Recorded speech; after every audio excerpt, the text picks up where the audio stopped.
Puede que esto parezca publicidad a Holly Poison, pero no lo es.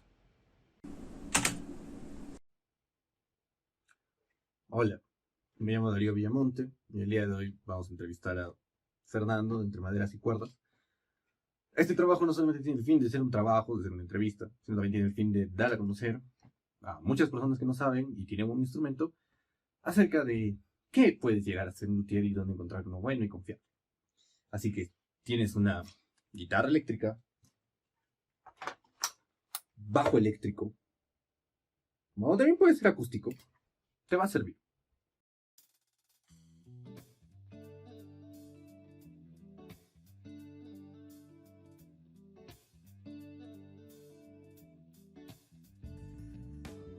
Me encuentro acá en Entre Maderas y Cuerdas con Fernando. Cuéntame, Fernando, ¿cómo estás? Bien, bueno, gracias por la visita, ¿no? Cuéntame un poco más acerca de qué es el proyecto Entre Maderas y Cuerdas. Bueno, entre maderas y cuerdas, en realidad es un proyecto que tenía hace ya muchos años atrás, siquiera unos 10 años atrás. Nació bajo una inquietud, ¿no? Siempre, desde que yo soy músico desde hace más o menos casi más de 20 años, y desde que tengo una guitarra, yo siempre, pues, me entró la curiosidad de poder cómo funcionaba una guitarra, ¿no? Más allá de que solamente emita un sonido, siempre me cuestionaba de por qué se sonaba una guitarra distinta a otra. Entonces, y cómo poder sacarle el mejor provecho, ¿no? Cómo poder ajustarla y que suene realmente como yo quiero, ¿no? Y poder que un instrumento exprese realmente lo que yo quería, ¿no? Expresar, ¿no? Entonces, eso, a partir de esa curiosidad es como nacen, ¿no? Entre maderas y cuerdas. En realidad, entre maderas y cuerdas ya es una idea que sí tenía hace mucho tiempo, pero nace ya en sí desde el año pasado, ¿no? Que ya comenzó a crear la página y, y comienzo a promover, ¿no? Qué es lo que hago y, y ahí compartiendo con los amigos también que me conocen, ¿no? En el medio musical y ya pues sí explicarles, ¿no? Un poco y crear, fomentar la cultura yo pienso de una cultura preventiva en cuestión al mantenimiento, ¿no? De instrumentos de cuerda, ¿no? En este caso de instrumentos de guitarras y bajos eléctricos, ¿no? ¿Qué tal te fue en la pandemia con el ¿No? pequeño Dando emprendimiento? la limpieza de las pastillas, todo, quitarle un poco el óxido también está en ese proceso. Y hemos hecho toda por ejemplo, toda la electrónica que tiene. No, incluso, pero lo que pasa es que no, he trabajado siempre fuera de la ciudad y, en medio de en la pandemia también he continuado trabajando, pero cuando venía acá a mis días libres en la ciudad, podía, siempre amigos me traían sus instrumentos para que los pueda arreglar. Claro. Ahora, cuéntame un poco más acerca de la lutería, el proceso que se lleva. En realidad la lutería es un oficio, ¿no? Es un oficio, pero que poco ha pasado, o sea, que se aprende. Desde mi experiencia yo puedo decir eso, porque he conversado con muchos luthiers, eh, no solamente acá, sino luthiers argentinos, mexicanos, ¿no? Eh, He podido conversar, he podido compartir unas experiencias y lo que puedo decir de la lutería es que es un oficio que se aprende desde la experiencia, ¿no? Desde la experiencia, porque hay en muy pocos países, por ejemplo, acá en Latinoamérica, que yo sepa, una escuela de lutería hay en Argentina, en Chile, pero en el Perú no, por ejemplo. Entonces, acá en el Perú al menos, los luthiers que se dedican a arreglar o fabricar instrumentos han aprendido por eh, eh, practicar, o sea, en la cancha, ¿no? O sea, no tienen, no se estudia, ¿no? Generalmente han aprendido así por experiencia, ¿no? Porque trabajaban de repente en un taller, entonces como ya sabía hacer instrumentos, había su propio taller, entonces hacían abierto por experiencia. Y lo que yo puedo decirte es que es un oficio bien bonito, ¿no? Es un oficio bien bonito, pero pienso que detrás de la lotería, además de mi formación académica, podría decir que detrás de la lotería hay mucha ingeniería, ¿no? Hay mucha ciencia, pero hay luthiers que no les gusta investigar más, ¿no? O sea, porque una guitarra, ¿no? O un bajo ya funciona, suena, y entonces para ellos es suficiente, ¿no? Claro.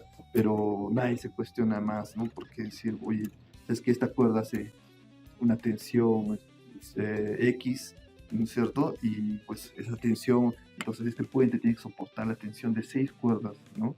De 6 cuerdas y pues hay que poner el puente, debe tener una cierta capacidad, ¿no? De poder resistir esa tensión, ¿no?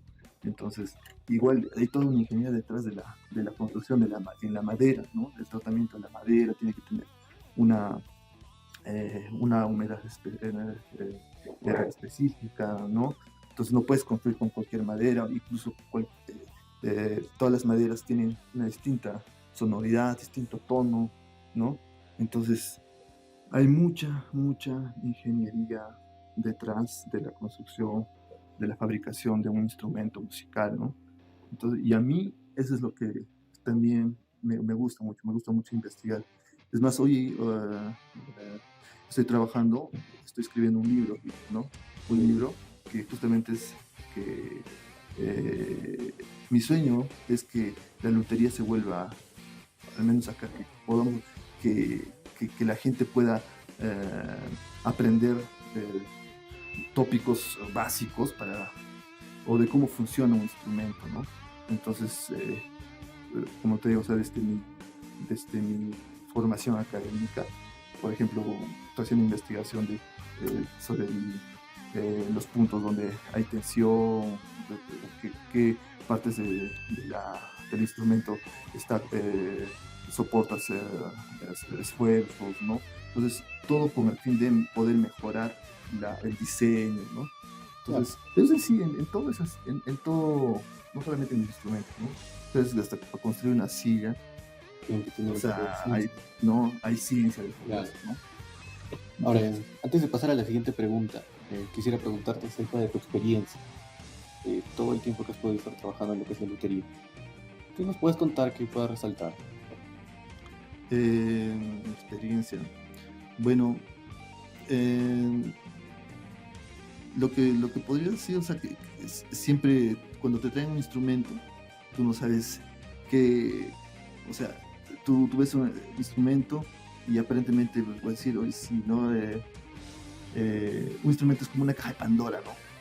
Te traen un instrumento y tú lo ves, sí, mira, o el cliente quiere, ¿sabes qué? Mira, acá abajo está trasteando, o acá me provoca un sonidito, o no funciona mi volumen, entonces dices, ya, mira, te puedo hacer mantenimiento de la electrónica, o voy a revisar el diapasón, así, pero tú llegas, traes el instrumento al taller y pues detrás de ese sonidito que no gustaba o de esa fallita encuentras un montón de fallas, ¿no?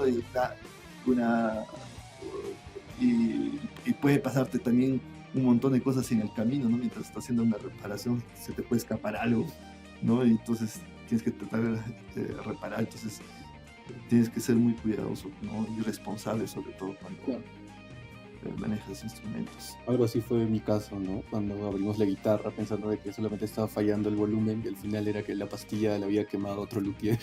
Sí, claro, no funcionaba, por ejemplo, las pastillas, ¿no? Entonces, cada instrumento es completamente distinto, ¿no? Podría fallar en muchas cosas, ¿no? Entonces, pero eso es lo que a mí me apasiona, ¿no? O sea, ver el problema y pues, ver lo que he podido aprender, eh, ver cómo poder solucionarlo, ¿no? Pero sí bajo criterios técnicos, ¿no? Claro. Porque no podría manipular algo sin saber cómo hacerlo, ¿no? Entonces, ese es el problema que también yo he visitado en muchos lugares, ¿no? Que no, que hacen las cosas, piensan que es, por ejemplo, en electrónica, que es lo último que estoy, me he comenzado a averiguar, a informarme, capacitar más. O sea, en la electrónica no es simplemente seguir un diagrama y, bueno, muchos piensan pues, que se agarraron los cables y soldar y seguir el plano y eso es suficiente, ¿no? O sea, hay toda una...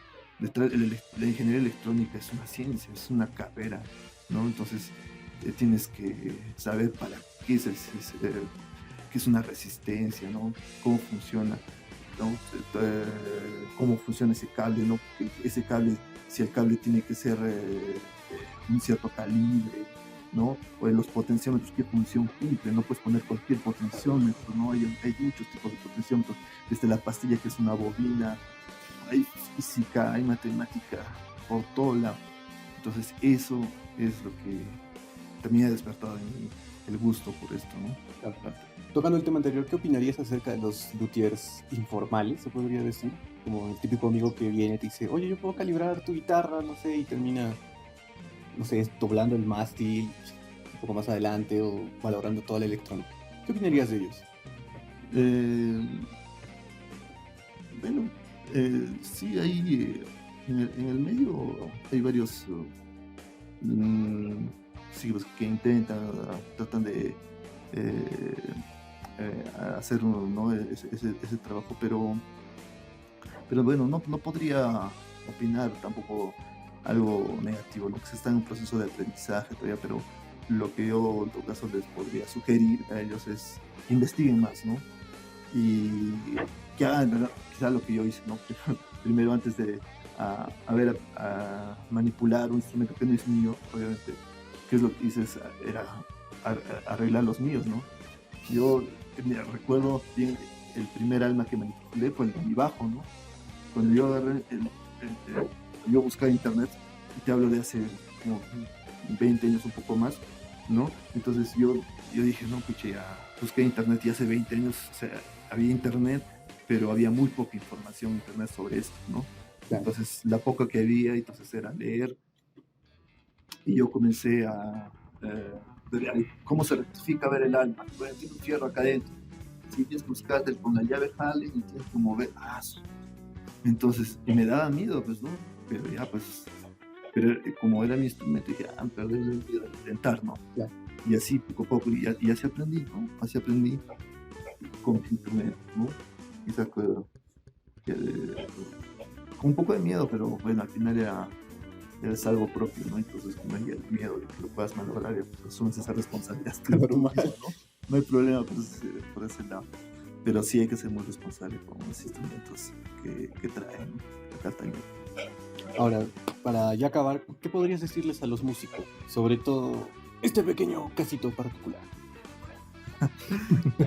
A los músicos, lo que pasa es que aquí en el medio hay todavía falta promover la cultura del mantenimiento, por ejemplo, de tener una buena guitarra, que tenga buenas pastillas, y van por un tema también de desconocimiento, ¿no? No es que de repente como en Lima, por ejemplo, sí hay, además que el mercado musical en Lima es mucho más grande, ¿no? Entonces hay la necesidad de tener un buen instrumento, bien calibrado, que esté en buenas condiciones, es mayor, ¿no? Acá todavía lo que falta es promover eso, ¿no? La cultura. Promover esa cultura, ¿no? Entonces, lo que yo he visto, por ejemplo, es un poco para promover esto, es generar esa cultura, justamente, ¿no? Cultura entre los músicos a través de hacer talleres, que ya lo hice con unos amigos hace más o menos un par de años. Hice taller, venía a mi casa, yo les enseñaba. De esa parte sí, o sea, no...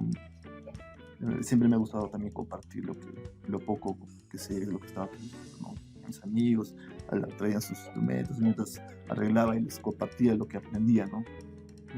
Para un poco que puedan saber cómo funciona, pues, por lo menos es que es como cuando te compras un carro, por ejemplo, tú tienes que saber algo de mecánica, pues, ¿no? Por lo menos, porque si te malogra, si te baja la llanta, tienes que por lo menos poder saber, tienes que saber cambiar esa llanta, ¿no? Si igual tienes tu guitarra, se te rompe la cuerda, o se te rompe un potenciómetro o algo, o se te descalibra, tienes que por lo menos saber calibrar, ¿no? Claro. El instrumento.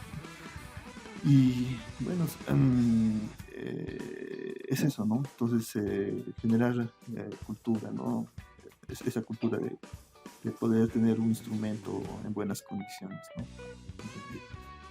Perfecto. Entonces, te encontramos en las redes sociales como Entre Maderas y Cuerdas. Sí, Entre Maderas y Cuerdas, sí, me encuentras Y también Facebook, vas Instagram. a presentar un evento de lutería. ¿Podrías hablarnos un poco más de eso?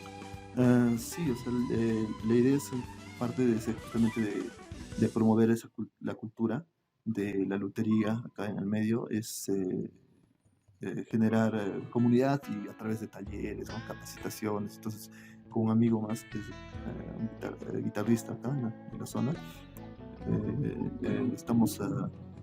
vamos a hacer talleres para hacer transmisiones en vivo, ¿no? Y también estamos conversando con una sala de ensayo acá que también para hacer talleres, ¿no? En su sala, presenciales, ¿no? Entonces, eso, o sea, yo pienso que va por ahí, ¿no? O sea, no solamente es generar un negocio detrás de esto, ¿no? Sino es generar esa cultura, o sea, dar a conocer un poco más este oficio y de repente darle mucho más valor, ¿no? Claro. Darle mucho Sí, más sí. valor, que no solamente es arreglar, no, o sea, un trabajo científico, sino que a mí me gustaría, y así mi sueño, una visión que tengo es que, por ejemplo, en un futuro no muy lejano, esto sea algo que se pueda estudiar en una universidad, ¿no? En un instituto, ¿no? Como te digo, o sea, justo el día ayer más conversaba con mi esposa, le decimos, ¿te imaginas que si alguien le gustaría estudiar esto, llegar a la universidad, qué cursos estudiaría? Entonces, estudias mecánica de materiales, por ejemplo, de la madera, podrías hacer ensayos en probetas de madera, ¿no? Podrías estudiar física 1, física 2, pero para hacer eso necesitas saber por lo menos un par de matemáticas hasta análisis, porque necesitas saber la diferencia entre un potenciómetro logarítmico y un potenciómetro lineal, pero para que puedas entender eso tienes que saber qué significa una función lineal o una función logarítmica, ¿no? Entonces, pero si no sabes eso, que es matemática, es esa aritmética, funciones, entonces si no sabes eso, ¿cómo puedes interpretarlo? Entonces, hay mucha, como te decía, hay mucha ciencia detrás de eso, y ese es uno de mis sueños, ¿no? O sea, poder que un futuro no muy lejano se pueda hacer algo que se pueda estudiar, ¿no? Perfecto. Me gusta acá. Me quedé sin preguntas. Un gusto. Hay que hacer visibilizar la cultura de la lutería. Sí, Perfecto. Eso es todo. Gracias. chao. Con la vaca Lola de fondo, Fernando nos va a mostrar su proceso. Escena 1. Ya está. Cuéntanos un poco más acerca de esta guitarra, qué es lo que se va a hacer. ¿Tú recuerdas ese programa donde había en Discovery donde se agarraban carros antiguos y se decía, vamos, enchula la máquina? Ah, enchula la máquina. Entonces, uno de mis proyectos en la lutería es eso, ¿no? Que poder enchular una guitarra o un bajo, ¿no? Entonces, por ejemplo, este es una guitarra que un amigo mío, o sea, tiene su primera guitarra que se la regaló a su mamá y le tiene mucho cariño, entonces la quiere rescatar, ¿no? Entonces, ¿qué es lo que básicamente hemos hecho? Es reconstruir o restaurar toda la guitarra, ¿no? Primero de la estructura, ¿no? De la guitarra, ¿no? Entonces, hemos hecho una nivelación de trastes, hemos hecho alguna reparación también del reentrastado acá del traste, vamos a hacer una limpieza, hidratación del diapasón y una limpieza general, ¿no? Ten en cuenta que todas las partes metálicas tenían bastante óxido, entonces estamos haciendo un proceso, por ejemplo acá, es un proceso último que voy a usar, hacer, quitar el óxido a través de la electrólisis, por ejemplo, ¿no? Entonces, sin utilizar ningún químico, o sea, directamente, ¿no? Sino pues, hacer ese proceso por electrólisis. Entonces, acá, por ejemplo, lo que hemos hecho, estamos hecho un blindaje de la guitarra para reducir el jam que producen el circuito, ¿no? De la guitarra, ¿no? Eso vamos a hacer después de eso vamos a terminar de hacer una limpieza, un pulido al cuerpo de la guitarra, y vamos a también hacer un poco de mantenimiento acá a la electrónica, ¿no? Tenemos la limpieza de las pastillas, todo, quitarle un poco el óxido también está en ese proceso, y hemos hecho por ejemplo, toda la electrónica que tiene. La guitarra también ya la hemos reparado, ¿no? Vamos a eso, y después de eso, bueno, viene armar la guitarra, ¿no? Armar la guitarra y que pase a calibración y ajuste, ¿no? Entonces, y ahí terminaremos el proceso, ¿no? Bueno, detrás de la calibración, por ejemplo, no hay estándares, ¿no? Lo que la experiencia me ha enseñado es que no hay medidas, ¿no? O sea, no hay un estándar que digas, oye, usas esta medida para poder calibrar o para ponerte en la altura de las cuerdas, la medida exacta es esta, ¿no? No existe eso en la lotería, ¿no? Porque cada músico tiene una forma de ejecutar su instrumento, de acuerdo al estilo de música que hace también, ¿no? Entonces, no todos los instrumentos tienen la misma acción, ¿no? Depende mucho de la forma de tocar de cada músico, ¿no? Entonces, a mí, por ejemplo, lo que me gusta hacer y lo que se debería hacer es que cada músico pueda decirte, ¿no? Cómo le gusta, cuál es su forma de tocar, y tú, de acuerdo a eso, hacer el ajuste, ¿no? Esa sería la forma ideal de poder calibrar una guitarra, ¿no? Bueno, detrás también del mantenimiento hay mucha subjetividad en tema de sonido, ¿no? Porque hay algunos músicos, por ejemplo, que les gusta hacer, tener cierto juego de pastillas, ¿no? Escoger ciertos potenciómetros, tener los capacitores de distinta, ¿no? De distinta capacidad o tolerancia, ¿no? Entonces, en realidad, incluso en los potenciómetros no hay nada dicho tampoco, no hay estándares, es decir, oye, no, el estándar es este, no. Hay mucho, como te digo, hay mucha subjetividad. Puedes cambiar un potenciómetro, puedes usar acá uno de un logarítmico acá, o acá puedes usar un logarítmico y estos salen lineales, o sea, depende de muchos factores y la forma como tú puedas, como te guste sonar, ¿no? Al final, cada músico busca su propio sonido, ¿no? De acuerdo al estilo de música que hace, ¿no? Entonces, es como pintar, pues, un cuadro, ¿no? Entonces tú ya al inicio de repente podrás usar técnicas estándares, pero siempre terminas teniendo tu propia, ¿no? Tu propia forma de pintar, ¿no? Buscas tu propia esencia, ¿no? Entonces, en la música es lo mismo, ¿no?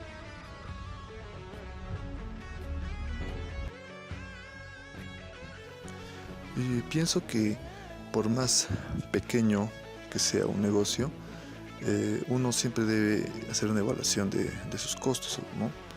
Entonces, eso es lo que yo he tratado de hacer. La experiencia de haber trabajado en empresa privada tantos años me ha dado esa forma de trabajar, ¿no?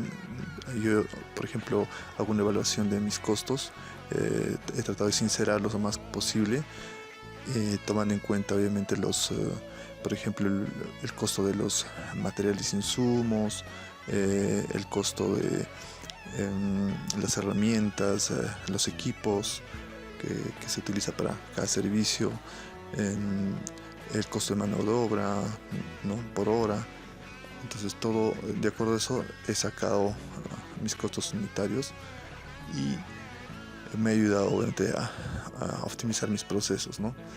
También cuando nos traen un instrumento al taller, se le hace una evaluación, un diagnóstico previo, ¿no? En ese diagnóstico, ahí como podemos ver en la parte izquierda, es la evaluación que le hacemos al instrumento antes de intervenirlo, ¿no? Generalmente lo tomamos como referencia, obviamente, lo que el cliente nos dice, pero siempre en la evaluación siempre saltan otros problemas y eso lo describimos en este pequeño checklist que entregamos nosotros al cliente. ¿No? Y que también queda por eso, como un historial de la evaluación que se le ha hecho al instrumento, ¿no? Por otra parte también, como un análisis adicional, entregamos, es parte de nuestro servicio, entregamos el diagrama, por ejemplo, de la electrónica del instrumento, ¿no?